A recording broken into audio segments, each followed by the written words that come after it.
And good morning, everybody. Welcome to the show. This is Tabletop Recall. Look, we've got special guest Banzainator in our house. Hi, Bonds. Woo! Hi, everyone. Good to see you. Yay. I want to thank Bonds for doing this. Basically, last minute, I had reached out the other day. The weekend comes by, and I'm like, oh, I just forget all my plans. And all of a sudden, oh, wait, Monday we got a show. I need to reach out to someone like Bonds. So thank you, Bonds, for coming on and hanging out with me today. You caught me at a great time. I try not to do anything on Mondays, and Yes. so when you ask me to do something, I'm like, well, I have no excuse. I appreciate that. Much appreciated. Folks, today is Tabletop Recall. This is the show where we talk about the games that we played last month in March. And if you'd like to participate for next month, so this month we've already got a bunch of games we want to talk about, but next month, if you'd like to participate, join my Discord. I'm going to drop the link in right now in chat. And you join there, and we'll ask you, hey, what games did you like from last month? And I gather those up, and then we'll talk about it here. But we're trying something a little different. I want to hang out with Bonds for the next hour and talk about the top 10 games that we had last month that we enjoyed. Bonds, did you play a lot of games last month? I played like more online this month than in real life for me personally. I played a lot because I went to Dice Tower West. Oh, It was Dice Tower West in March. That's right. And I've got some Yeah. games that I played in Dice Tower West. Now, Do you tend to, well, at least Ice Tower West, did you tend to play like newer stuff, or did you go back to like older things that you haven't been able to get to the table, or a mix of both? It was a good mix of both. So there were some games that I just wanted to revisit again. And I kind of talked about this on my stream too, where during the day, I like to play heavier, longer board games. Hmm. And then at night, I like to play shorter, lighter games. And Oh, so okay. I would do that every day and I loved it. And I think that's the type of gamer that I am actually. Like all my energy goes towards like learning something heavier during the day. Yeah, yeah, I'm like that too. Like, if you ask me to play, a heavier game like past say 10 p.m., I'm probably not going to be able to do it. Well, I mean, I could, but I'm gonna be terrible. Because all my energy is in the morning, and that's when I learn the Yeah. best as well. Yeah, Yeah, and I can still play a game at night, but it's yeah, gotta be something a lot lighter where I don't have to relearn something and absolutely. try, I just wanna, like, throw some cards down. Yeah, exactly. Yeah, exactly. Cool. Folks, again, thank you so much for joining us. I want to say hi to everyone in chat. I see lots of folks here. We got Bing, Sea Otter, AB Trube, James, Cosmic Beat, Apocalyptic Blonde, D Walls, Cult Cardboard, and To Live Nice in LA. And if I missed you, I'm sorry. But welcome on in, Game Ride. Sky Variant Hex is lurking. Appreciate y'all. It is a Monday fun day. We've got a great week planned. Bonzi, you have anything planned for this week as far as streaming or non-streaming activities? I do. I am going to Coachella. What? It's Coachella already? Oh my gosh. Yep, I leave Thursday morning, so Nice. I'm gonna be scrambling between, work and picking people up from the airport and packing. Mm-hmm. And last night, I it's really weird because I think we're going through a hot spell, and Yes. I think will go into June gloom. I still think we have a cold phase because that Yeah. always happens here in California. We always have a couple months where it gets really hot and then it gets cold again. Uh-huh. Well, I'm going to the desert. So I actually put away all my winter clothes last night, Like Oh. my winter is labeled as done in my house. And I pulled out all my summer clothes and I'm like, what am I doing? It's April. Yeah. But maybe I'm delusional. Like I'm like, there's no more cold weather coming. I'm just gonna put it all away. So we'll see what happens. Yeah. But I'm going to the desert in a couple days and I'll be gone. Limited cell phone service, next to nothing for cell Wow. phone service. Yeah. And just enjoying music. It'll be my fourth time going. Oh my gosh, amazing. I want to shout out My Blue Heather, Deadpan, Magic Eric. Thank you all for joining us, Kanga as well. Coachella is something, again, I think I would have really wanted to go many, many years ago. I mean, I actually went to like Lollapalooza back in the day. That was like my big Oh, thing. But nice. yeah, Mm-hmm. Coachella.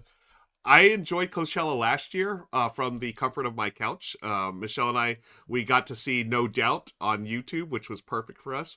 Really Yep. comfortable seats in my living room, and also no line to the bathroom in my house. So Exactly, and YouTube has a really or Coachella does a really good job streaming everything on YouTube. they They do. do a wonderful job. I also watched it last year because I didn't go last year, Oh, and, they just announced so someone had to drop out due to some traveling issues, uh huh. from Coachella, and so Weezer is replacing them. What? What? Weezer? No, really? Yes, Oh my gosh, yes, so that's so it'll cool. it'll be my 3rd time seeing Weezer, and I'm That's so excited. That is awesome. Nice. Okay, funny story about Weezer. I'll share real quick. So my brother celebrated a birthday recently, so we went to his house last night as a belated Oh, happy celebration. birthday. Thank you. Thank you to my brother or brother Ryan. Belated birthday greetings to you. But we went to his house last night, and all the families were there, and my brother may have had a few adult beverages, and it was so cute. His daughter, my niece, plays guitar now, and she learned that song. What's the big song by Weezer? Say It Ain't So. Is that it? Oh, really? She So learned that one? That's really good. yeah. I mean, she's playing that, and he's singing along. And my brother, yeah, the singing was sus, as you all say. But it was a lot of fun seeing that. It was a really cute moment. He didn't sound like Weezer, basically. Definitely, he sounded like he was wheezing, but he didn't sound like Weezer. Hey, that was a Yeah. good one. Uh, And you recorded it, and I can clip it and send it to him. yeah, we're gonna put it on YouTube. Buds, as far as Coachella, so give me like one band I need to see, or one band I need to watch on YouTube at some point. Well, they don't live stream every band, that's a thing. Oh, So okay. even though so I really enjoy this new to me artist called Ivan Cornejo, Okay. and he is based in California. So he Okay. grew up in Nice. California. He sings everything in Spanish, Oh, and nice. it is so beautiful. He is a wonderful guitarist, and I cannot wait to see him live. Apparently, he had a sold out stadium in Texas recently. Wow. Okay. So he has a huge fan base, and he seems like a young, newer musician, and I am very excited. So Ivan Ivan Cornejo. Cornejo. Okay, I Mhm. literally just wrote it down like my little notes here, so I'm gonna Yeah, check that out. yeah. Thank you for sharing that. To live in nice and life says my Coachella was Rock the Bells, back in the day, and now in my 20s, now I can hardly hang through a concert for a single artist unless it's Backstreet Boys. Nice to live in nice and life. Yeah, I go to shows now. I Michelle and I we actually saw Duran Duran a few months ago, the old '80s Oh, band. nice. Yeah, Yes. we saw them at Yamava, the casino resort over here, and I got to tell you that theater is beautiful, and it's wonderful because everyone has a seat, so we can all sit down and when our knees start to ache, and yeah, that was a great show. Um, Our knees start to ache. Yeah, AV2 I says, think I'm old enough my to have attended some of the early rock concerts in football stadiums. My impression was they came up with a venue without a good seat in the house. Yeah, those were tough times to watch shows mhm. there. Yeah, but David, they were cheaper. yeah, Tickets were cheaper back then. that's the thing. Yeah, these concerts. Oh my gosh, there's no Uh-huh. way I could have seen Duran Duran a couple of months ago unless without the help of my cousin who gave us the seats. So shout Dang. out to my cousin John for that. Um, David Phillips says, my kid lives for Ivan Cornejo. I always ask her, Okay. is this that corn boy? And she gets so mad. Dad trolling. Ooh. Okay, so there's someone else that knows him. Like, I truly just discovered him because he was playing at Coachella, and I was like, "Who is this?" I'll just like I was just, skimming artists, and I was Yeah. like, "Wait, I really like this guy." And now, like, I listen to him like almost every day. Oh, So, nice. and I Awesome. I don't know Spanish. Oh, hey, that's the beauty of music, right? It's all about the music, right? And yeah, Yeah. that's great. What is there an artist or that you're looking forward to, Bonds, or anyone that Oh, you yes. really want to? Oh my gosh, so many. So Zed is playing, Polo and Pan is playing, Green Day's playing. I'm very excited Whoa. about Green Day. Wow, I'm gonna Green Day. be I'm gonna try to be in the front for him. Oh my gosh. I love T-Pain. T-Pain's gonna be Okay. there. Yeah, yeah. Nice. Yeah. So, like, names I just said covered multiple genres, Yeah, and Coachella really has veered towards that direction since the beginning of when they first, had Coachella. right. So, yeah, they have, like, a whole bunch of variety now. Yeah, I love Yeah. that about Coachella. Or any like a big music fest that does it like that. I really appreciate where they can, cross genres and, expose you to a bunch of different types of music. I think that's really neat. Yeah, yeah, I counted up all the bands I'm gonna see because the times are out, the set list and everything, Uh-huh. and if I do it right, I'll see about I think, I think it was, like, 16 to 19 bands in Wow. 3 days, Oh my if gosh. I do it right. Yeah, yeah. Oh my gosh. I mean, so do you have like a game plan? Do you have like where you're gonna be, what stage you gotta go to and all that? Yep, Nice. because it's my 4th time, so I know Yeah. I know what I'm doing, Yeah, yeah. you're total experience now. That's great. The veteran. Yeah, Nice. the old veteran. I am considered old there, by the Oh my way. gosh, really? Yes, Wow, that is hilarious to me. That's awesome though. I'm so excited for you. I hope you have a great time. Be thank safe, of you. course. Enjoy it, and you know what I also like are board games that cover a bunch of genres, and that's what we're here to talk Hey, about today. it's almost like we're on Good Morning Society. It really is, right? Why don't we reach into the grab bag and I'm a bag of games! yeah. Friends, we are doing Tabletop Recall. This is our monthly show where we talk about games that we played in the previous month. So it is April 7th right now, and we're looking back at games we played in March. And if you'd like to participate again, join our Discord, and I'll get the highlight some of the games that you've played as well. But we're going to start with Bonds because she's our special guest today. We're going to we're going to do a top 10. So it's basically Bonds' top 5 and my top 5. And I think without further ado, let's get to the games, shall we? And Bonds, what do you got for us at number 5? At number 5 is the second game I played at Dice Tower West on day 1, and it Oh, is the newer edition of El Grande. El Now, Grande. Real, Nice. have you ever played El Grande before? Yes, so I'm glad you asked, Bonds, because I love El Grande. I didn't play this until just last year. This 20-year-old game, for the first time, I finally got to play it. I fell in love with it instantly. And have so you since last year, have you played the original edition? I have not. How is it Okay. very different than the new one? It is not. It is basically the same exact game, Okay. but the tower has a new mechanism where you can pull a lever for the cubes to slide out instead of you dumping the tower over. So it Yes. has a smoother tower system, which is just for funsies. You know, you don't need that. Uh-huh. And the board has a different color palette, but the layout is still the same and the gameplay is still the same. I Oh, believe the art is a little bit more upgraded. yeah. It Okay. still keeps the style of the older edition, which I appreciate. I don't mind the older edition. It's just that one went out of print. And Yeah. so they just, they reprinted it, probably a completely different publisher. And so they just made it a little bit more updated. I really enjoy this game. I don't own it. I Oh, wish I did. yeah. But also, since it's now out and about, I'm not in a rush to get it. Yeah, and if you ever need a copy, I have this copy that we're watching on screen right now. This is actually me and my buddy Daryl. We do an on the clock series every now and then where we play games as fast as we can. We played El Grande in under 30 minutes. You can see we have a timer there. We each get 15 minutes. If we run out of time, it's like a speed chess. If we run out of time, we automatically lose. But um, silly little thing that we do. But yeah, El Grande, I absolutely love this game. Area control, the different action selection mechanisms they can do, so Yeah. good. Yeah. One thing I am glad that they did, Bonds, in the new edition, got rid of that creepy guy on the cover of the box. Like, I don't know, that guy creeped me out. I don't remember. I'm a Euro gamer. Yeah. So I have to deal with a lot of creepy guys on boxes. You're used to it.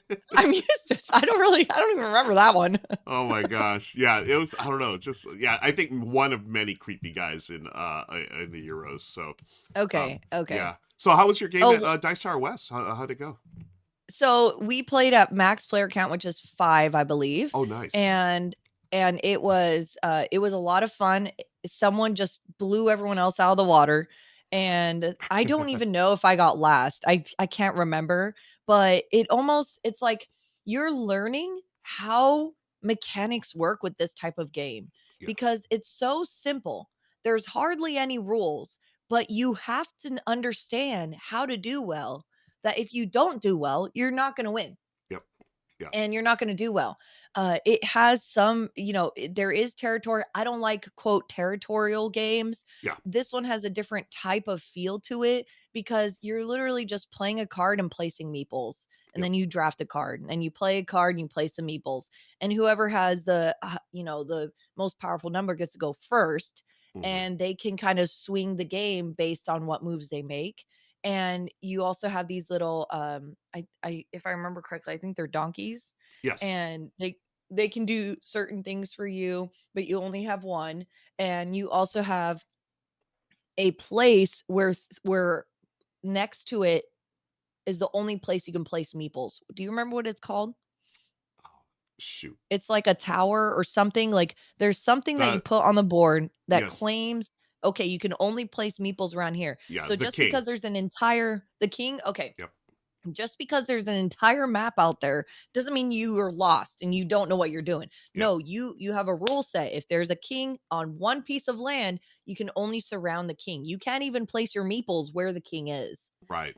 Yeah. So that gives you some direction if you don't know what you're doing. Yeah. And and and it's just very good to train your mind to become sharper and understand how some mechanics work. That's why I love this game. Yeah, I think that's a wonderful point, Bonds. Like, it does give you that rule set, but it's very limiting as well. So you don't have to think about the entire map. You're just looking at where the king is and where you need to place your meeples.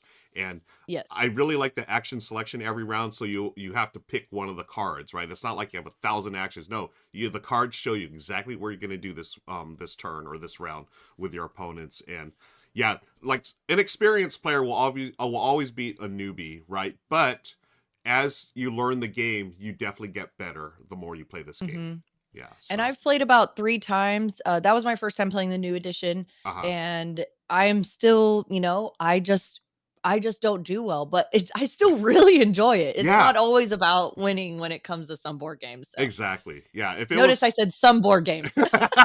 somewhere. Yeah.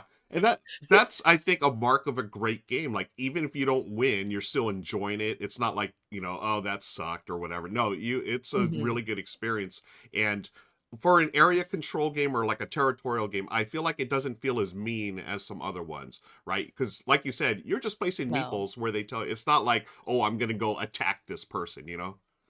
No, there's certain cards that have some abilities that, you move other meeples, but usually people are moving other meeples to benefit themselves. They're not doing it to, like, hate Exactly. draft or Yeah. whatever. Right. Mhm. Great point. Great call, Boz. Yeah, El Grande, folks. If you haven't played it, be sure to check that one. I really enjoyed that one. So good call, Bonds. Let's move on to my number 5 now. And again, we record this live on Twitch for those of you on YouTube later in the future. Be sure to join me and guests such as Bonds live by clicking the links below. You'll find out where and when I stream and whatnot. But we're going to move on to number 5 for the games played in March 2025. This one is a new to me game. I've had it on my shelf for a little while, so this is a shelf for opportunity game or shelf of shame. This is from Restoration Games. I love the Unmatched games, and I've never played the cooperative version, Unmatched Adventures, Tales to Amaze, and that's what made it to my number 5 list. Ooh. Yeah, very interesting because I didn't think this would be my jam. It was totally my jam. It was so good. Maybe because I played it solo. I don't know how it would be like with the other players. Okay, I Yeah. have only played this game solo. Oh, okay, cool. Okay, and Yeah, it how was did you so like it? fun, Yeah, right? I think it's and I love the art. yes. That's the number one thing I want to point out. Just the artwork.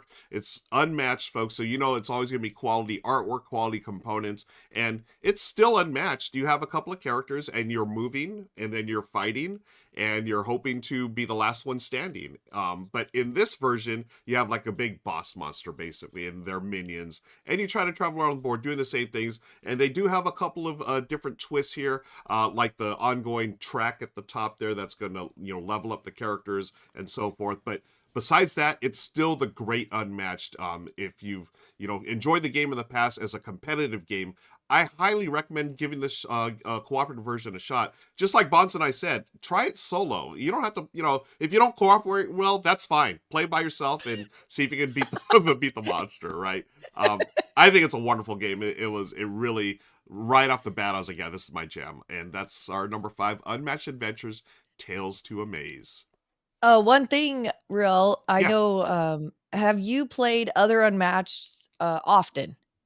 Um, I wouldn't say often. I mean, I've played a bunch of the different sets, but I wouldn't call myself a hardcore unmatched player. No.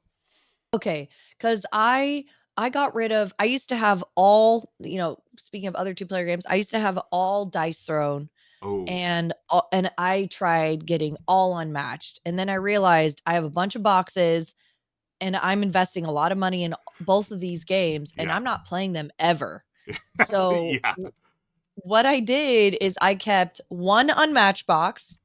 Okay. I sold the rest. I even had the crate from Game Found that's very hard and difficult to Oh, get. I sold it. wow. I had it all. I still have Deadpool and Bruce Lee from Yes. Unmatched. Yep. Like, they're The they're highest price reprinting right ones. now, Yeah. but they're like, yeah, they were going for like 500, and I have them right behind me. So, Nice. like, I collected all of them. I kept this one. I kept this game. Oh, okay. I kept the Jurassic Park, T-Rex one. Yes. And I kept Bruce Lee and Deadpool because of monetary reasons. So, like, Yeah. I kept those, but this is the game that I was like, "You know what? I could see myself playing this one again." Yeah. And then for Dice Throne, I kept the Marvel box and the new X-Men box, and I just got Deadpool. I'm still buying the games I said I don't play, but I don't know. That's how board gaming is sometimes. But, like, then I sold, like, season 2 and most of season 1. I'm like, Yeah. "Okay, anyway." I love that. But yeah, yeah, this one is a good one, even if you don't play Unmatched regularly, Yeah. Yeah. is I the whole agree. point I was trying to make. Yeah. No, that's a great point. And that's like if I end up selling, like I don't have everything, but I do have quite a few. But if I do end up selling, the only one I would keep, of course, with this one, exactly like you, Tales to Amaze, I would keep this, and also I also have the Bruce Lee and the Deadpool figures as well. You okay, Yeah, okay, we're yeah, like the same exact do we have the totally. same collection? Pretty much, I think. I also have the You Jurassic Park one, so. you just have El Grande and I don't have El Grande, that's the difference. Right. So yeah, Unmatched Adventures, folks. We think it's a terrific game. Definitely one you should check out if you haven't played already. I don't know, Bonds. If someone had never played Unmatched before, would you recommend this or like just one of the basic 2-player competitive games? The 2-player, Yeah, I think I would too. I would. And then Yeah, if you it's like very that, straightforward. yep. And then if you like Have that, you played the strategy. app? I I think there's an haven't. app No. now. How is it? No, I don't know. I Oh, would play it. got it. Okay, I folks. think some games I don't like as board games as much as I like as apps. Agreed. Yeah. Any game where I have to shuffle a lot of cards, I usually prefer the app. But any game where I don't have to shuffle too many cards, I'm okay. Well, most of the games Yeah. I like. Oh, Yeah. apparently the app is pretty buggy, to be honest. Okay, Okay. okay. So Well, to be worked on apparently. But mhm. hey, cool. All right. So those are our number fives. Let's move on to number four. We're gonna toss it over back to Bonds. Yeah, so the next game for my number 4 is called Mino Dice. Mm-hmm. This game is one of those great games that you can play late at night and you are just chucking dice, but it is very, very important what dice you roll. You also have little screens to hide your dice Ooh. from everyone else, and the dice are unique. So, this is a trick taking game with dice. You are calling how many tricks you'll be able to get. Depending on what you roll and what everyone else rolls, that'll determine who wins that trick, and that is the whole game. Wow, really? That sounds awesome. Like I Yeah. yeah, I'd heard about this game. I had no idea what it was, but the whole trick taking thing, that looks really interesting to me. I love that. Mhm. That's Yeah, cool. they have a few like the flag is, escape, I'm pretty sure. Kinda like Skull King. Oh yeah, yeah. Like, you can escape that trick, Yeah. and there's 3 different powers there, and depending on which power you roll, they might dominate the other, and those would always dominate the numbers, and the numbers Ah. can go up to 7, but not every die there you go. Oh, Do there you it mind is. pausing on that one? Do you Yeah. mind pausing? Yeah, so as you can see, the red has 2 sevens, 2 sixes, and 2 fives, so those red dice are really important. Ah. The Okay. purple dice has very, very low numbers. Yeah. The 8 dice has those escapes, those flags. Yeah. Oh, very And cool. and then there's a squiggly line above all the colored dice or the numbered dice. Yep. And then you have the symbols and you have I think it was like the Minotaur, the Griffin, and one other one. And so Oh, yeah. okay. Yeah. So depending on what you roll, Hmm. you'll be able to dominate the other ones. So Wow. that and I believe it went out of print and then or maybe like another publisher bought or whatever and then they reprinted it or it was from a different country and they're bringing it to the US. I forgot which one it was, Okay. but it was hard to get. Yep. It's going to be easier to get basically. Okay, that's Uh good to know. yeah. Yeah, I really wanted to play this one. And by the way, shout out to Alex at Bottom Shelf. He's taking a little break from content creation, but this video is beautiful. I love his work. I think he Oh, does. yeah. Oh, Yeah, cool. does very. He's Nice. been doing it for a while, but I know he took a little break recently. But shout out to Alex for the video. This looks great. You know, we played. Well, I don't know if it was similar, but I remember we played on Good Morning Society that game Lure, the fishing game. Didn't Uh-huh. we? Yeah, I was watching you all play that. Oh, I Mhm. thought we Or played. no. Didn't we? You and I play that one? I could have sworn we did. Oh, I don't remember. I think we I did. either well, I'm a loyal viewer, and I either saw you, Becca, play it, You actually or I played played it. it. I don't remember. Okay, whatever. Yeah. Well, what you were It's there. almost like I was there. I know. But yeah, Mino Dice. I really want to get a copy of this. Well, you have a copy. I will trade you No, I one day. don't. Oh, you I don't have a. don't. Oh, I thought you did. I played my friend's copy. You Okay. have to be okay with luck. I Yeah. mean, you're literally rolling dice to like you okay, well, there's some luck because you Hmm. don't have every single dice behind your board. Right. You draw from a bag and make your there you go, Yep. Minotaur, Mermaid, or Griffin. You make your bets based on which dice you draw. So it's Yeah. not completely luck. But Yeah. then there's always a chance to roll high or low for each dice. Yep. So you have to, it's not 100% luck. Yeah. There is strategy. Yeah, and So, that's why I'm okay with luck. I'm totally perfectly fine, and this looks really interesting to me. I'm hoping to play it someday when we find a friend that has it. Yeah, mhm. Magic and Eric said it's like a trick taking party game. You have to be okay with randomness from dice rolls. Yeah, totally cool with that. Cool. Great pick, Bonds. Let's move on to my number 4, which is a game that I did a sponsored preview to, and I love this series of games, and I'm pretty sure a lot of you all do too. This one, my number 4, where'd it go? Here it is Point Galaxy from Flat Out Games. Yeah, I really enjoyed Point City, Point, what was the other one? Point Salad. Point salad. Yeah, the original. And then Point Well, there's Galaxy. two of you. There's Yes. two Oh of yeah, you. yeah. It was like my twin here. I was tripping out. I was like, is I this should like try an to alien imitate. movie? uh, this is the paid preview I did, folks. Point Galaxy, it's the same system as the other point games where you draft 2 cards every turn from the market, and then you put it into your tableau. But where this is different is how you place it in your tableau. So you are building little solar systems, and in your solar system you have a sun, then you have the different planets. The planets are numbered, so you have to get them in ascending 1, 2, 3, 4, 5, or descending 5, 4, 3, 2, 1 order. And then within that, you can have black holes, moons, asteroids, all kinds of different scoring options. This one I feel like is definitely the crunchiest of the point games. Point Salad, super light drafting game, set collection. Point City, a little heavier, more engine building in that one with resources and stuff. Point Galaxy, really, it's a terrific puzzle. This is the solo run through I did. I've also played it at 3 and 4 players. It works just as fine. It is Okay. terrific. Yeah, terrific. I've never played any of the point games. I do Oh, own a couple. okay. And I really, really want to own this one instead of all the others, not just because you said it was more strategic or puzzly, which I think I'd rather have that, Yeah. but because people from the Twitch community are named on some of these cards. Wait, what? Really? I didn't know. Kestrel, Kestrel and a loan shark. Oh my gosh, I did not know that. Yeah. Wow. Darn it. I wish I would have known that. I would have highlighted. You know, now I think about it, Bonds, I might have come across, is Kestrel like one of the planets? Yes. Oh, then I did see her planet. Oh my Yeah, I'm gosh. trying to find it right now in the video while I'm watching this video right Wow. now. Wow. And then does Yeah, it say a lone shark as a planet or? I can't remember if it's a loan shark or shark something. I don't have the game, so I Yeah. don't remember, but I remember them posting about it. I'm like, "Oh my gosh, I have to get this because they're in it." Yeah. Oh, wow. That is awesome. Wow. Yeah. That's such a cool fact. Okay. Well, in that case, I'm looking forward to the final version.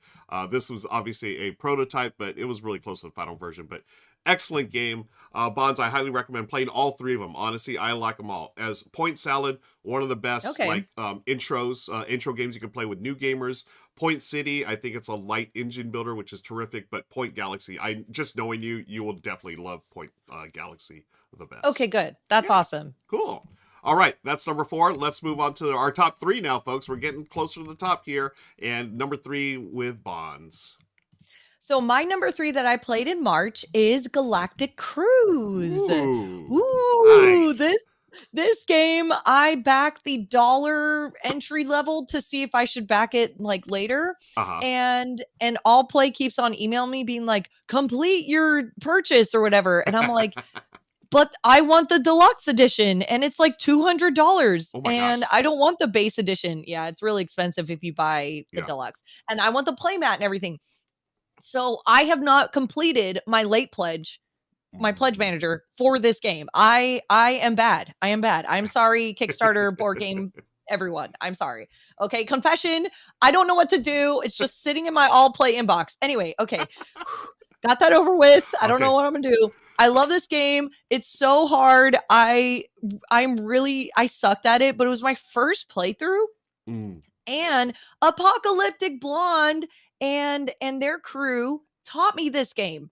And I Oh. got to play with Games Mama, Apocalyptic Blonde, and I can't remember if I think Ignito was and Gator Dave were or no, Ignito was at the other table. But like Mhm. this was at Dice Tower West and there was a Okay. whole bunch of us in the same room and there was like two tables going at the same time and it Nice. was it was just so like so strategic and so good and I loved it. It takes up a lot of space. It's beautiful and that's what I have to say about it. You're building a rocket ship and you're setting people off. Hey, I'm the theme I'm all into, and yes, the crunchy Euro goodness of this game, and beautiful. I'm just a beautiful presentation. Now, I've seen this at table. It's a big, it's a big table Yes. presence, right? And there's a lot going on. By the way, this is Monique and Naveen's videos. Shout out to them to teach their teach and play. This looks awesome. I want to play it as well. I can't wait to try it, but yeah, I don't know if I can afford the $200 to get the deluxe It copy.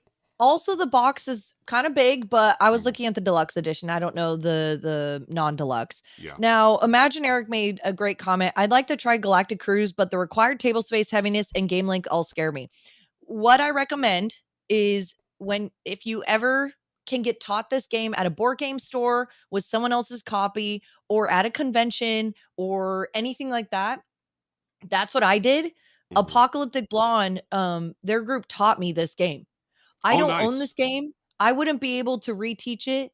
I barely knew what I was doing the entire time, but someone was there and they were basically like holding my hand throughout the entire game, being like, yes, that's allowed. No, that's not allowed. This is why you want to do this. This is why you might not want to do that. They weren't telling me what to do, but they were Yep. like just helping me learn as I was playing. Those types of circumstances are so wonderful. We should never take them for granted. It is a Agreed. luxury to board gaming. Agreed. The high complexity level for this game is intimidating, but when someone can teach you this, it makes it way more enjoyable and it would be okay. It's not a Lacerda, even though someone said it's a Lacerda without being a Lacerda. I've never played a Lacerda game. Oh, okay. Okay. I never have. Yeah. But I do love this one, and I really like, if you follow Ian O'Toole Hmm. on Instagram, Ian O'Toole always reposts, people playing this game, and it, Yep. like, doesn't help my cart, and I'll play.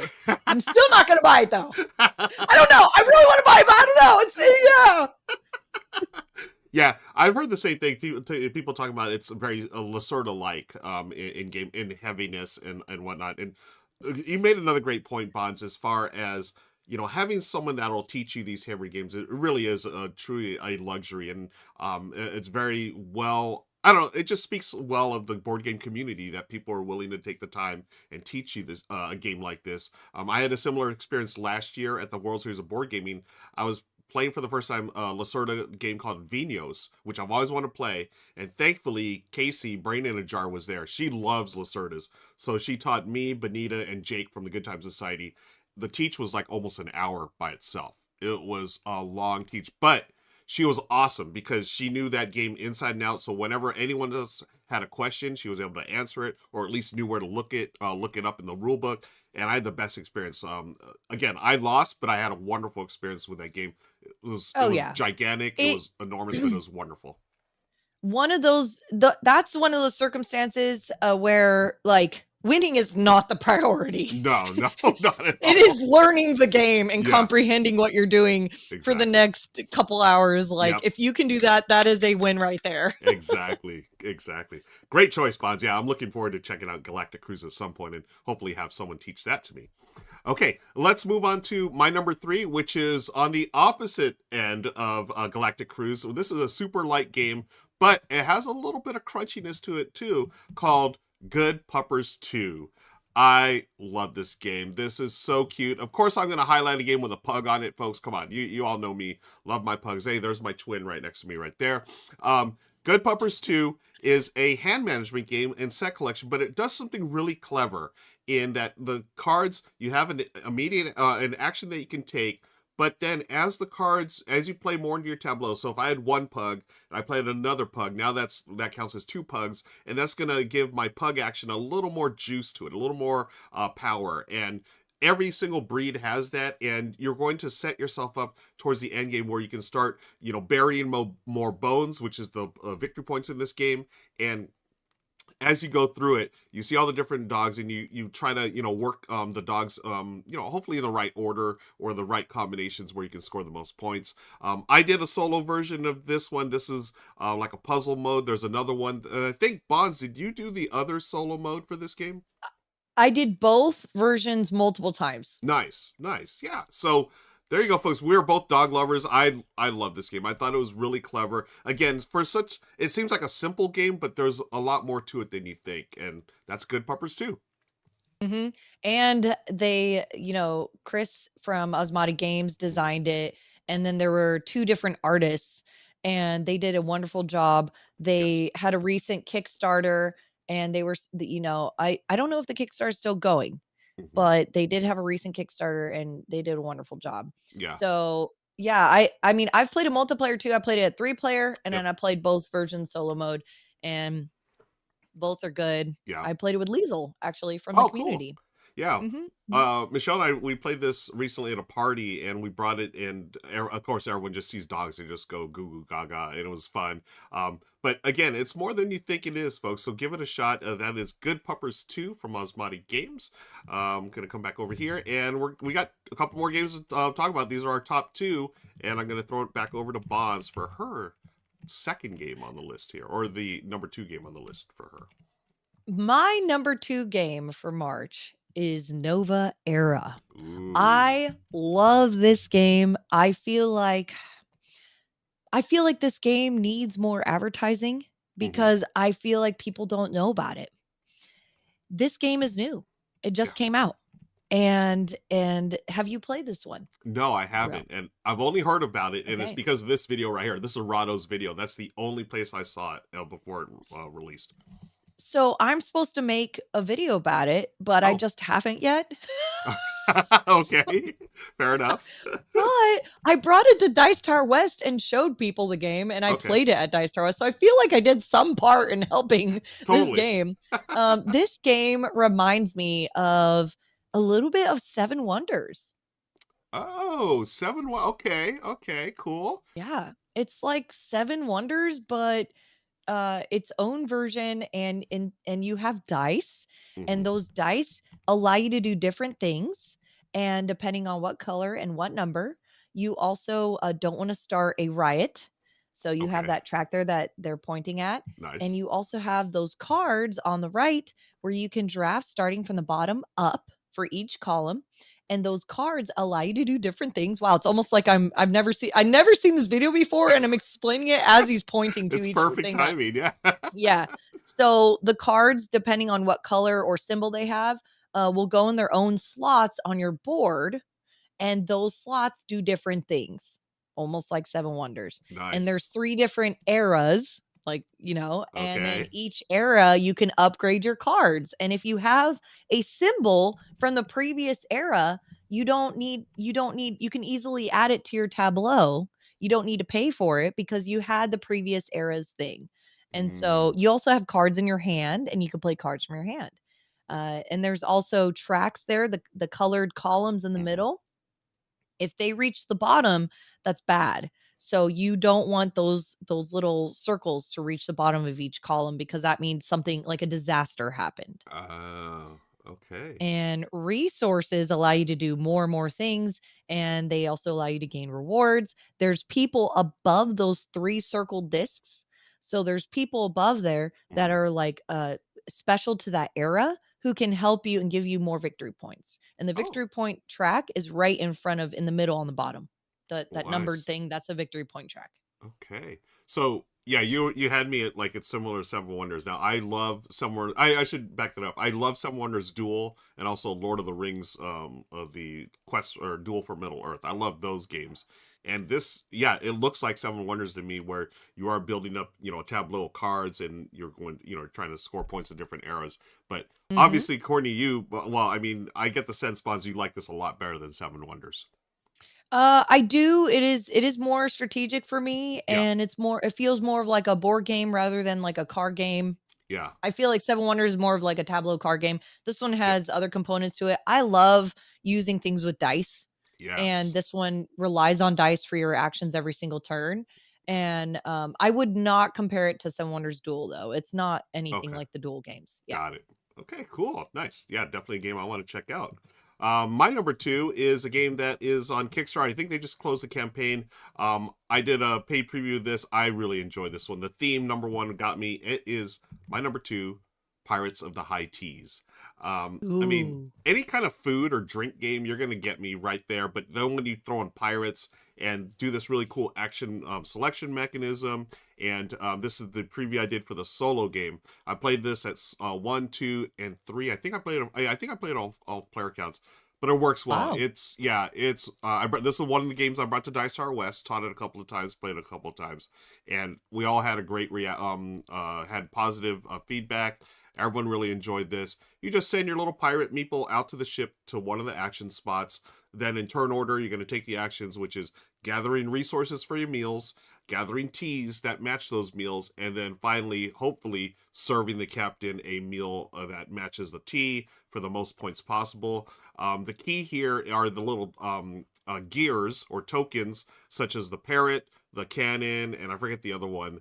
Those three give you free actions. So when you start, you're gonna be like, I only have one action per turn. This is not, what am I gonna do? But the free actions are really where it's at. You're trying to puzzle it out in order to be the most efficient. So it's a really good game, folks. I was very impressed by this. This is from Emily Vincent, the designer of Knitting Circle, which was this the standalone sequel to Calico. So I think Emily is one of those designers you got to keep an eye on. She's doing some really good work, and that's why it's my number two for the month. Pirates of the High Teas.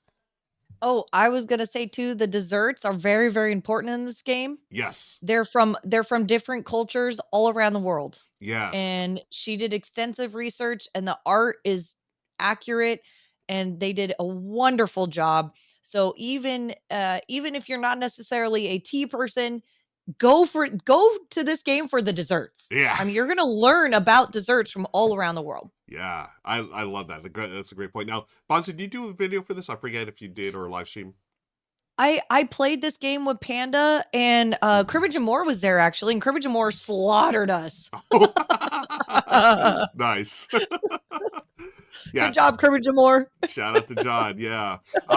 I think it was a big hit. I remember that she had funded a ton, like, started with like a really, I felt a very conservative goal of like 10 or 20,000.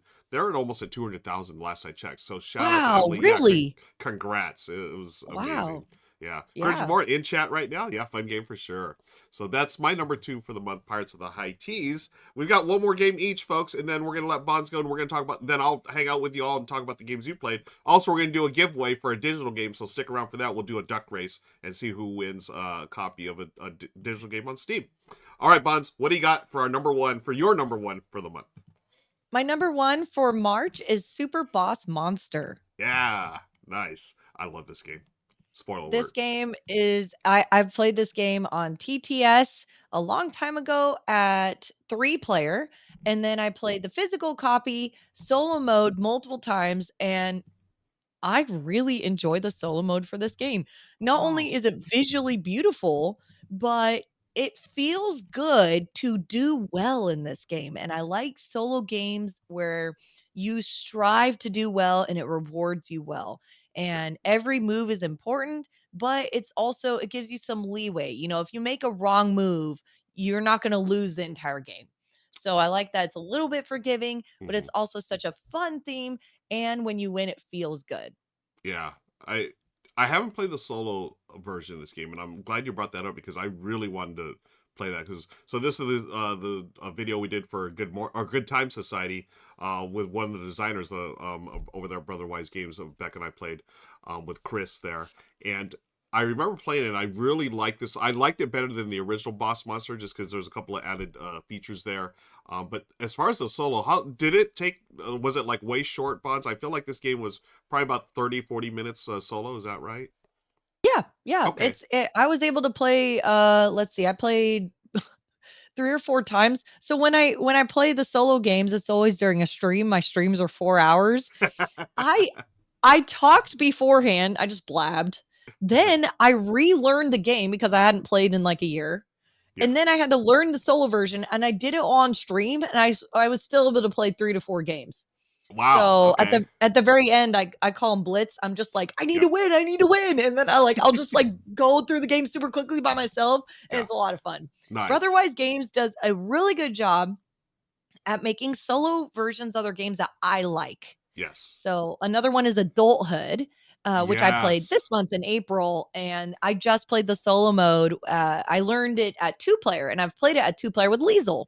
And so Mhm. when I played a solo mode, I was like, okay, let's see if I can do this. It is so difficult, but like you want to do well. Yeah. And I really like, I know I'm talking about adulthood now, but like Super Boss Monster, Adulthood, Brotherwise Games, they make amazing games. I've enjoyed them. I want to play Mistborn, the deck building game. I haven't played that one yet. Oh, yeah, that one's on my list as well. I can't wait to play that. Really?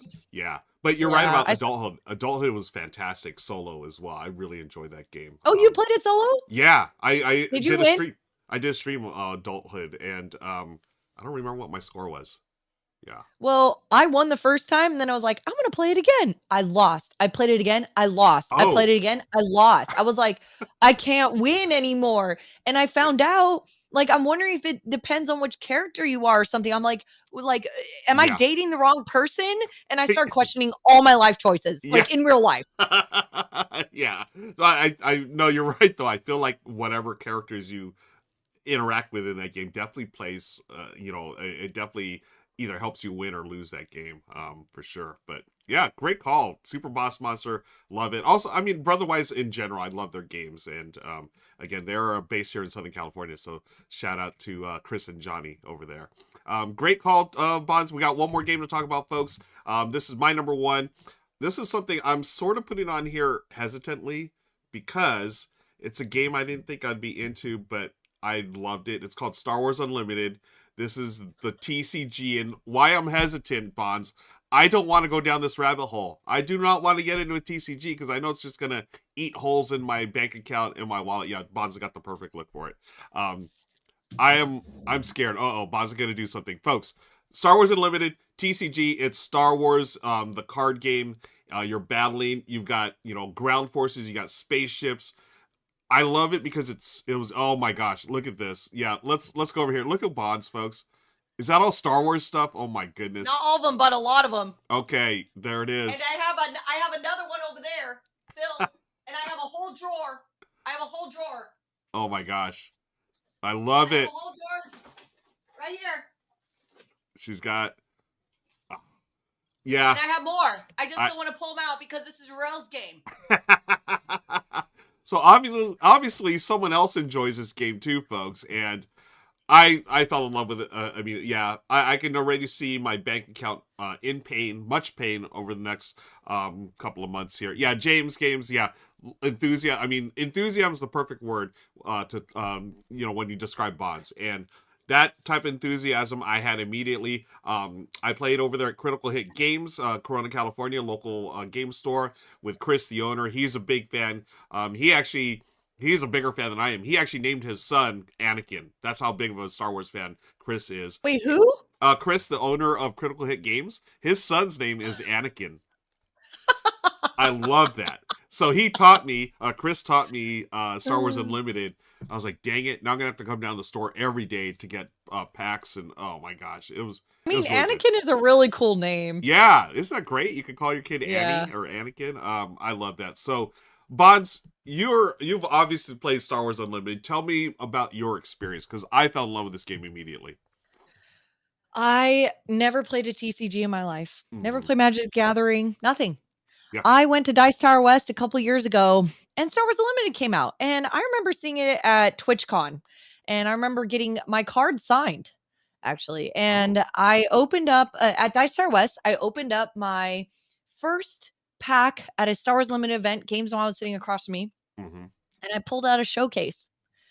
And if you don't know what a showcase was, I pulled out a showcase before the game was officially released Wow. everywhere. Nice.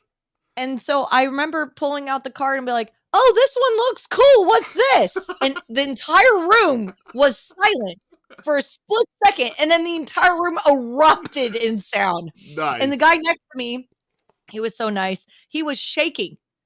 And he was like, and he like pulled out like a hard plastic sleeve and he's like, I'll put in this sleeve. And he was like doing some voodoo magic with like the sleeve thing Yeah. and like protecting it. And then he's like, here you go. And I'll never get you shaking. That's great. I love that. Yeah, Which yeah. showcase card? Which card was it? Do you It remember? was Tarkin. I pulled out Oh, Tarkin, which Tarkin. yeah, at the Okay. time it was $600 and now Woo. it's not. If Okay. that one dropped in price. Yeah. But yeah, so and then playing the game is a lot of fun. I've played now a few TCGs and now I'm like, okay, like their Star Wars Unlimited has like a cool thing with it. Yeah. I also like I'm a little bit more versed in that whole card game Yeah. playing. So Yeah. what about you? This was my first. I was dipping my toe into the pool of CCGs for the first time. I loved it. I think I loved it because it was just the system. It seemed really streamlined and simple, like to play. You play a card or whatever. That was it. Like there wasn't. I was thinking, oh, there's gonna be like a ton of different combos I need to worry about. No, I was able to play the game just fine for my first time through. I Yeah. did, yeah. I did see where I can. Again, I feel like if I start building my decks and start going for different certain cards, I can really build up a cool deck, but it's going to cost me some money, Bonds, so that's what I'm worried Oh, about. I have some cards that I'm not using. Oh, okay, cool. Yeah, you can look through them. Okay, I want to awesome, show thank you. you one card. I Yeah, forgot to please show do. you one card. Yeah, and folks in chat, you're watching this live, let us know what your CCGs are, what you're into these days. Love to talk about that. Imaginary, Okay. I love it. That's a hilarious comment. Oh, what's this? Wait. Is that Luke? That's the card.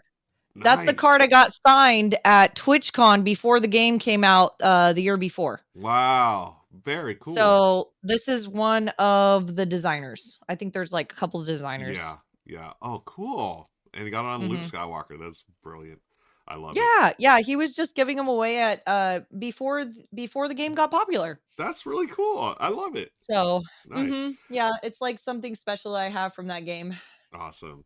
Well, Bonds, I mean, now, like, I feel like I should just say I'm hooked. Like, I really want to get into it, and I'm going to have to find out a way to take care of my new habit, which is Star Wars Unlimited.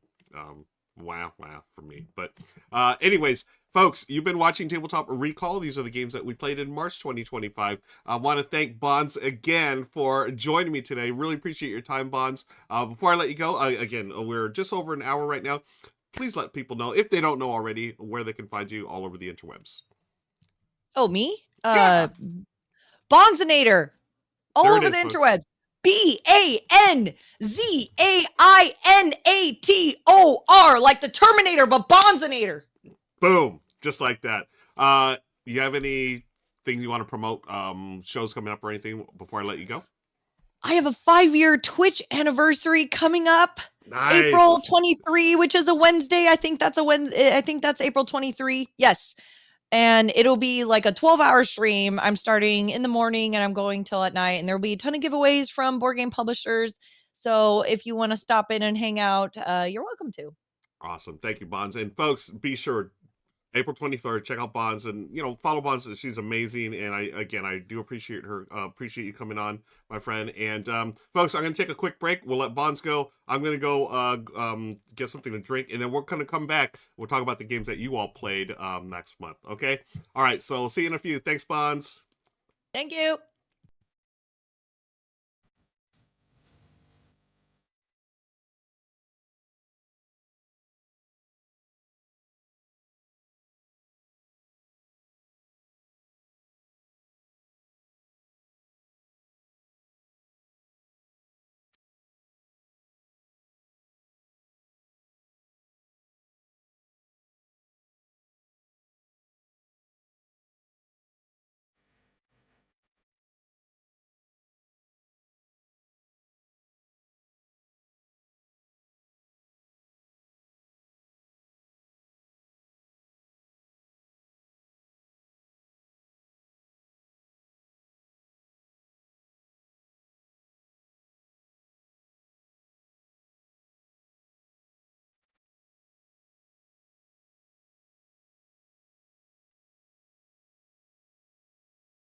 Hey, hi.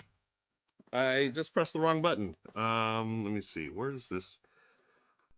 Hello, friends. Welcome back. I've got Meeple's bowl of food here. She was crying during the stream. Not crying, but she was whining during the stream. wanted to, she wants some more food. So I said, okay. So got her a little bowl of food. Folks, shout out to Bonds. I mean, the best. Again, I just asked her a couple of days ago to do this. And I really appreciate that. She's wonderful. I know a lot of you already follow her. So she's the best. She really is. I appreciate her time. Oh, I forgot to wish her happy Coachella. She's heading on to Coachella this weekend. So Bonds, if you're still listening, have fun. Have a lot of fun. Be safe. And we'll see you when we get back. Goblin says, somehow Bonds reminds me of Aubrey Plaza if she was whatever the opposite of Deadpan is. Nice. David Phillips, shout out to you, friend. Appreciate you coming in. Kimma's here. Hi, Kimma. Goblin is talking about Marvel Champions. I had loads of Star Wars CCG back in the day. That's what I just said back in the day. I don't know. That didn't say that. But they were stolen years. Oh, no. Step 2 started. Oh, that's a bummer about getting stolen. My Blue Heather, thanks for hanging out with us today. And David Phillips thought Bond's got Luke's signature. I thought so at first too. Yeah. Hey, folks. Yeah, Bonds. Thank you. We're gonna talk about the games. I'm gonna talk about a few more games that I played in March, including. I wanted to bring this up. Let me see if I can get this to work. I'm gonna start things off here in March of 2025. Can you see that? Yeah, you can. Let me see if I can blow this up a little bit. This is Board Game Arena. I was a big dork and made this little chart of the 43 different turn-based games on Board Game Arena that I started on March 1st and finished on March 21st. So 20 days. I played 43 games at once, all at the same time, asynchronous. I want to get up to 50. I don't know why. It's just some stupid thing I want to do. 50 games. But here, as you can see, I got 43 different games at once. It was crazy. So, just as a little background, I used to play online poker, and I would have I think the most I would multi-table like 16 tables at once. So I wanted to take that to the Board Game Arena space and see how I could do. Just a silly little thing. Obviously, you're not going to play your best when you play 43 different games at the same time. But I thought it'd be fun. And it's just a hilarious little thing I set for myself. So after it was all said and done, I went 11 and 32. So I won 26% of the games.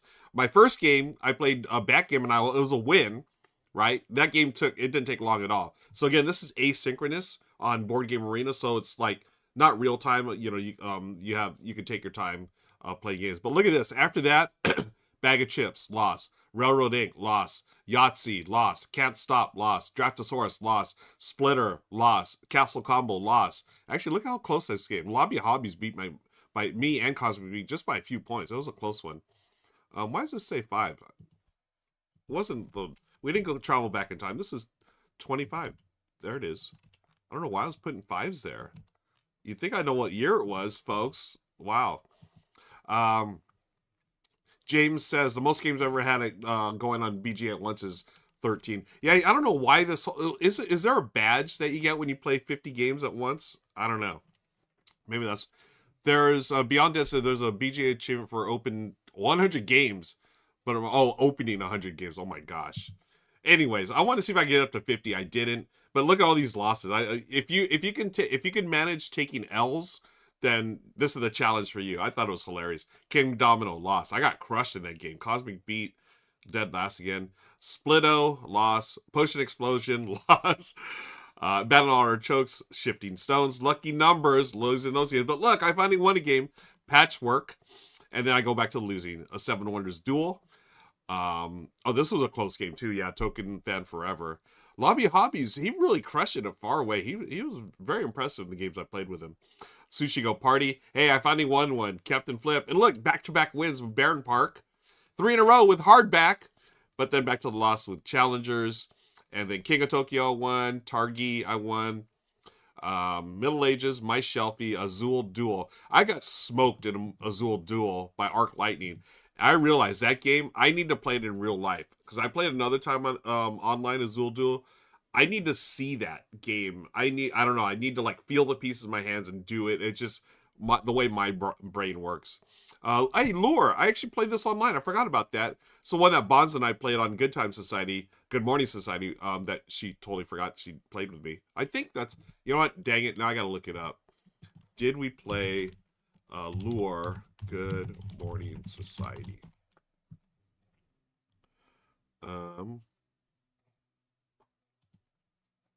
Did we play? No, that wasn't it. Maybe we didn't play. I could have sworn Bonds and I played. I'll have to look it up. The initial YouTube search doesn't bring it up.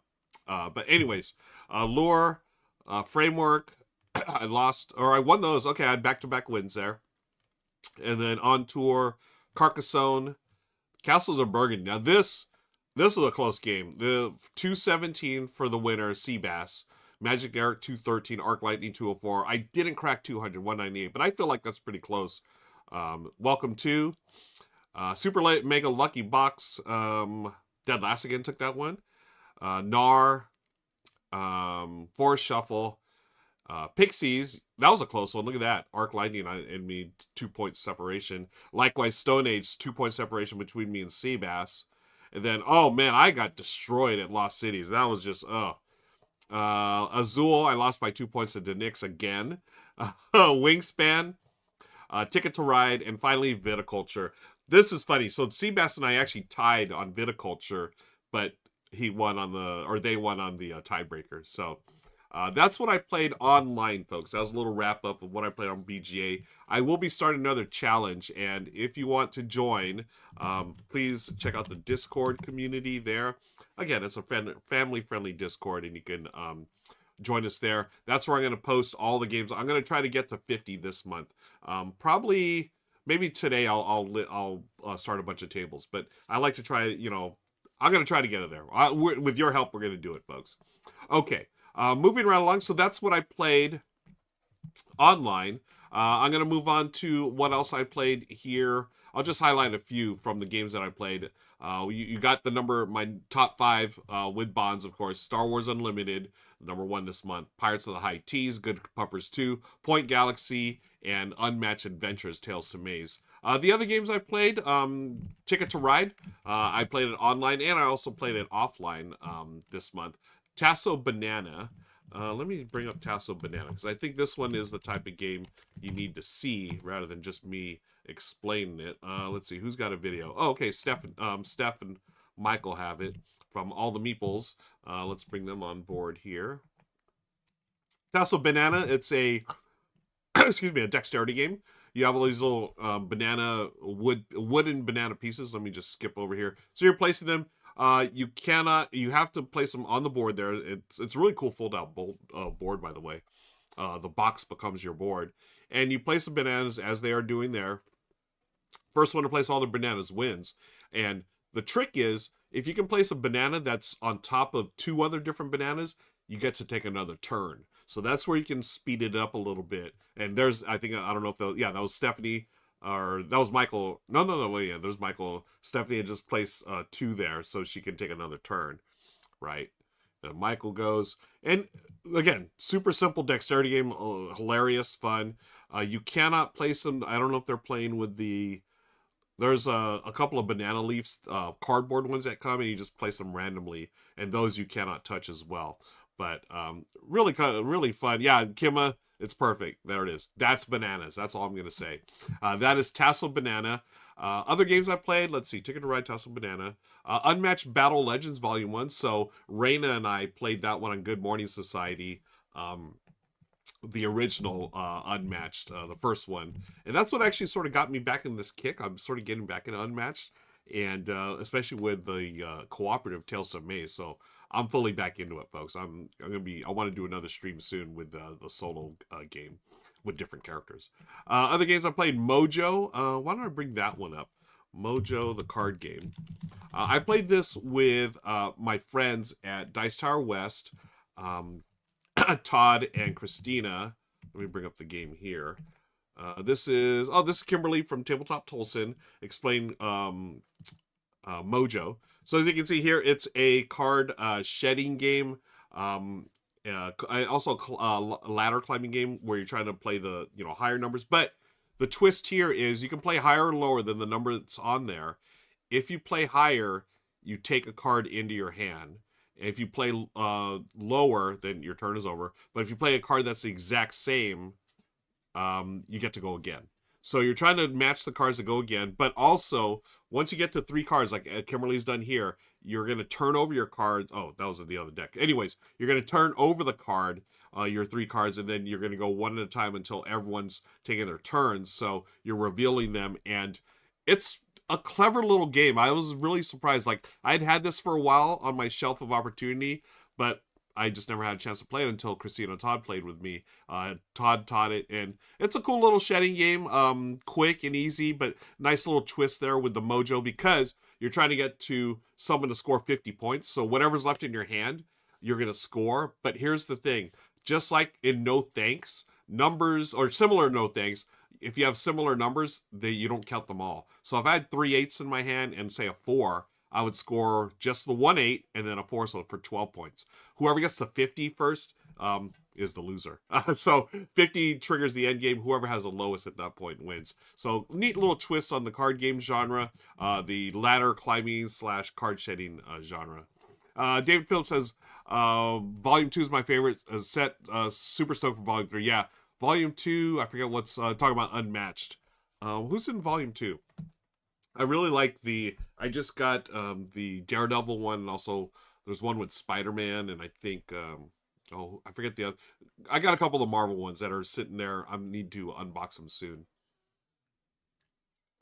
Shout out to Kimberly Tabletop Toastland for the video. I'm going to move right along. I also played Rebel Princess, which a lot of folks enjoyed. I did as well. I played that at Dice Tower West. Sausage Sizzle, which is a push your luck game. It's another, what is it? Yahtzee style game. I liked it. I thought it was cool. I actually played a lot over the since it's been released. So it's been a go-to filler for a lot of groups that I've played with. Another game I played was Turnip. Turnip is a wonderful little bluffing game, and it's quick and easy. It's from Rose Gauntlet Entertainment. Ken Jenkins is the designer. I actually worked with Ken a couple of Gen Cons ago when I was working with the foundation, Rose Gauntlet Foundation. Really nice guy, and this was his first design.